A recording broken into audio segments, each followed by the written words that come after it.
सेतो छ त पहेँलो हुने ठाउँ पहिलो कहाँ हुने हो त यो अन्डा सेतै हुन्छ त पुरा लोकल डिस हो यो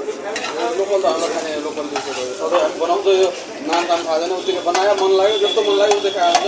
त्यसबाट नलाएर यस्तो बनाउँछ होला भने कुर्मियामा आज कहीँ ऊ हालेर भयो अफर थाइल्यान्डमा आउन सक्छ थाइल्यान्डमा अब हालेर भयो अरे थाइल्यान्ड जाने भिसा त क्यान्सल गरेर कहाँ पुगायो अरे थाइल्यान्ड जाने मान्छे पुग्यो भने सिन्धुली अब त फिक्सै हो थाइल्यान्ड जाने भनेर होइन पुगेर आयो सिन्धुली पुगाइदियो लास्टमा त केटाहरू त अब थाइल्यान्ड फिक्सै हो भन्नु लाग्यो फिक्सै हो अब त गइन्छ भन्नु लाग्यो होइन सिन्धुली अरू थाइल्यान्ड गयौँ अरू उहाँ दिल्ली गयौँ दिल्लीबाट फर्केर आयौँ थाइल्यान्ड भनेर भिसै लाग्दैन थाइल्यान्ड भनेर सिन्धुली पुग्यो हो नि त क्यान्सल भइदियो जान्छ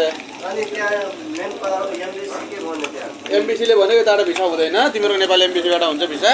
यहाँबाट हुँदैन योभन्दा अब तिमीहरू नेपाली एमबिसीबाट लगाऊ अनि नेपाली एमबिसीबाट जान पाउँछौ गएर उ गरेर आऊ अनि पछि हुन्छ भने त्यही भएर अन्डा पकाउनु सिकिरह अब नेपाली एमबिसीबाट लगाउनु पऱ्यो त्यही भएर